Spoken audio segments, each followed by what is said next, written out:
Hola, mi familia. This week's theme was language, which not many of you outside of the foundation were made aware, but this will have been our first attempt at deciding a weekly theme on our own. This was a theme that I decided upon for personal reasons, and while we did have success in effectively maneuvering synchronicities in such a way as to having many of our members experience language or communication related instances. Um, Largely, the experiment was a failure for the most part. We're not quite at an arbitrary level yet, but we're getting there. In case you haven't noticed, I didn't have many words of the day this week because they were all terribly boring and inconsequential, which is a sure sign that the world was lesser than interested in my decided weekly theme. But we're getting there. We're getting there. People did have a lot of related experiences, so it was successful to some extent. In any case, the reason that language is such a prominent factor, and it is in fact kind of our beat, that is, status specializes in communication, because it is in fact our basic human operating system, our method of communicating with each other. It is our standard by which we can define the world, in a shared manner. I mean, I can define the world to myself in my own head, but I can't share that with you without communicating it. So, arts, especially creative arts, writing, drawing, painting, all of the above, just about everything we do is artistic to some extent or another, and expresses who we are. It's expression, I guess, that's at the root of this theme. Uh, the trouble with our language is that many of us are sharing the same expressions. Many of us have the same stories to tell. If you go through the religious scriptures and mythologies of our world, you'll find that everybody's pretty much telling the same story. They use differing terms, differing names, and they argue. Different cultures argue about this because they're not in 100% total agreement, and everyone wants to be right, which they're agreeing with each other. They are all right, they just don't know that. And the reason for this is because our language is in fact corrupted to a certain extent. We This is not something that we decided upon, or something that we willingly ventured into. It's been imposed upon us. um, a good example of this could be the current trend with the LGBT community, most specifically the transgender movement, whereas you can use a word like transsexual, not offensive. This word is not offensive. This word is not in any way derogatory, and it is, ipso de facto explaining what it says. It is what, at face value, it is what it means. But many people will take offense to this. Not only will they take offense to this, but they'll fight it. They'll fight you on it, thus making themselves come off as being offensive in their own right. This is a trend towards furthering confusion. So it leads back to the Tower of Babel story in biblical scripture and other such stories told all over the world, that we're all pretty much saying the same things. We're having the same experiences. We just don't know that because we're using differing languages, differing terms, and this causes conflict in our understanding of each other, which that's pretty much the primary principle behind the status initiative, is that we're hoping to take all of the world's understandings, all of every culture's understandings, every religion, every spirituality, everything that exists, sciences, arts, everything that's available that is relevant to daily living, and simplifying it, putting it in the most basic, simple terms. For example, our color coded personality profiling, and basic the foundation of our curriculum. Everybody has these different facets all over the place. We have a Holy Trinity. We have the Father, the Son, the Holy Spirit. We have mind, matter, ether. We have you know psychology, emotion, biology. These things are all over the place. Uh, Memory, gravity, relativity. These are the primary elements, and so we brought them down to simple red, green, and blue because it is the simplest possible manner of conveying it. And we seek to do that with everything. We try to take everything that's taught. We don't like to have, complex, complicated descriptions of things. It's confusing and it's easy for it to become confused. And that's a play against us. That's a trick that's being played upon us by people who want us to be confused. We no longer understand conscriptive uh, the conscriptive reality of the words that we use. We attach implications to them, which our subconscious mind understands these words. It understands what these words really mean. It also understands what implications we have attached to it. And experience is made of implications. You are going to experience what you imply is real. That's how you are deciding what you are experiencing. That's how you decide what you use your mind to create in your reality. Is not by what you say, but by what it implies. Your words have a great deal of power, but you have to understand precisely how you're using them. The connotations have no place in descriptive reality. You want to try and get rid of that. Stop thinking in terms of what you think something should mean and try to look at the reality of the words that you're using, what they actually mean. If you do that, you're going to find a hidden language.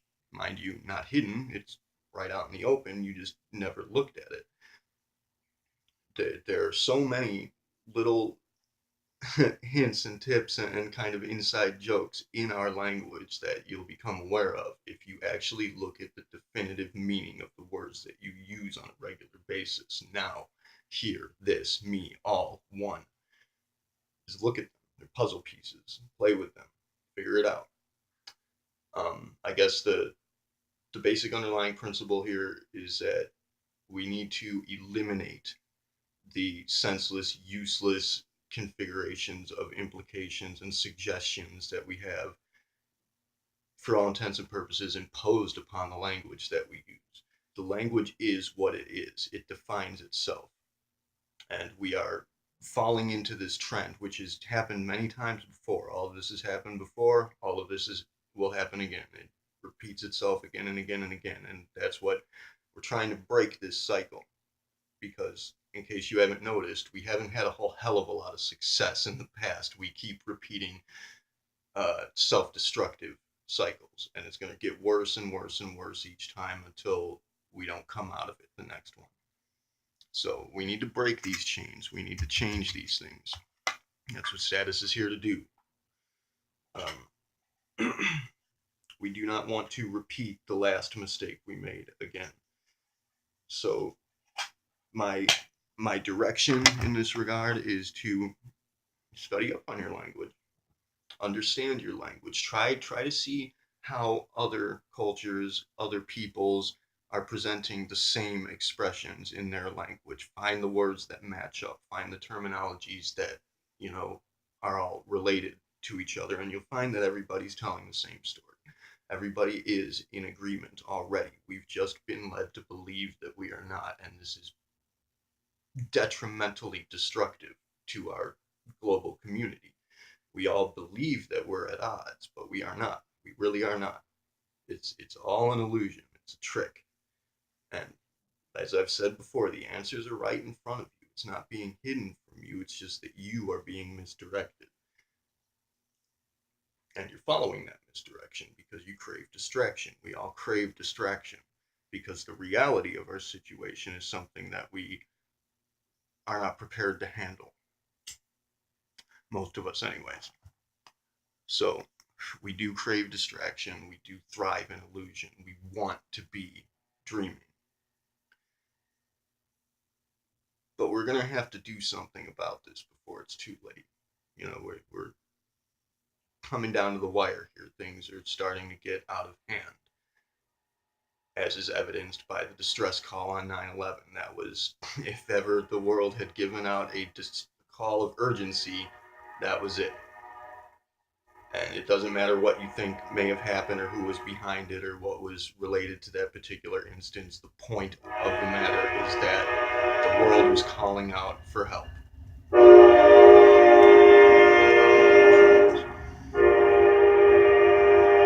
So, basically, I guess I'm issuing kind of a homework assignment. Look into your language, see how you're communicating with people, try to pay attention to the instances where you're implying something that isn't actually descriptive. When you're using terms that come off as being offensive when they are actually not, when you're misusing terms that are not politically correct. Look at what we have deemed to be politically correct, especially in this day and age with the whole sexuality issues and racial issues, what have you. It's ridiculous how far off we are from the actual factual reality of our scenario. We we believe these ridiculous fantasies, and we attach connotations, suggestive implications to all of the language that we use, and we buy it. We buy it. Don't try to wake up to what's actually being said. You'll find very profound meanings in some of the things that you yourself say. In fact, try to pay attention to what you do say to yourself, because when you have thoughts running in the back of your head, when when your body has a certain reaction to things, you know, when pieces of who you are communicate something to you, that's not you, really. It's a part of you, for sure, but your body is communicating to you. Your mind is communicating to you. Try to think of your body as being like a pet or a partner, a friend. Uh, I think a pet's probably the best manner in which to look at it. It's something you need to take care of. It's something you need to be patient with. It's something you need to show love to, and it's something you need to pay attention to. You're not just having random thoughts. That is your subconscious mind communicating something to you. Uh, Dream work is especially pronounced in this regard.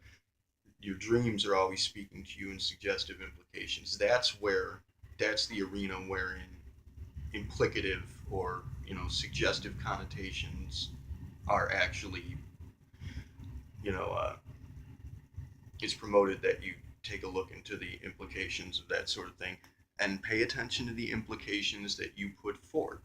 Like, the most basic example is with the laws of attraction. When you say that you want something, are you going to get it? Is saying that you want something going to bring it to you? Because what you are saying effectively is that you do not have it. You cannot want something that you already have. So you say you want something, you say you hope for something. It means you don't have it. And so your mind is creating that experience for you. It doesn't deliver to you what you decide you wish you had. It delivers to you what you decide you have. You are an arbitrary factor in this regard. You can decide what is going to happen to you, what is happening to you. First person, present tense, full stop. So pay attention to the implications that you put forth into the world. If you really do want to achieve something, stop telling the world that you don't have it. Start telling the world that you're getting it, that you have it, that it's yours, and claim it. It's yours. Own it. Let your owner out. You own this life. You own this body. You own this world.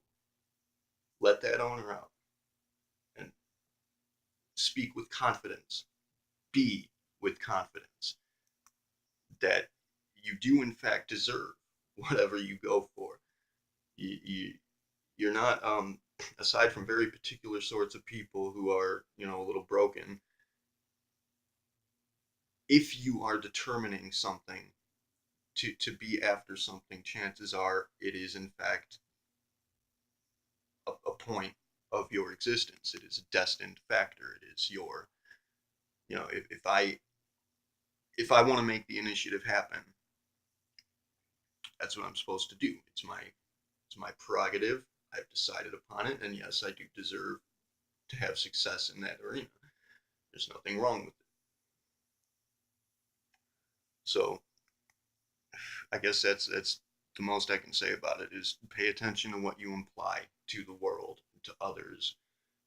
But pay attention to what you're taking off meaning, things that do not actually mean what you think they do. Just be attentive in general. Be attentive. And as always, be totally fucking excellent all the time. Don't stop doing that. In the near future, chances are I'm going to have to be dramatically cutting out the time that I can spend dealing with the initiative. I'm going to have to find replacements for certain factors. I'm going to do everything I can to keep the wheels turning smoothly, and it'll work out. But I'm going to be moving into a career that hopefully is going to fund us in the future and allow for us to build the foundations we require to expand and to create a greater program project here, and eventually, do some bigger things together, have some fun together, do some cool shit with the world. So I guess that's basically it. I'm not sure what else I can say at this point. Pay attention to how the language you use is corrupted. Pay attention to the way that you communicate. Be attentive. Be excellent. Be decisive. Be the owner of your life. You got that deed. It belongs to you. You are your own person. So go forth and kick ass all. Much love to you. I will see you next time.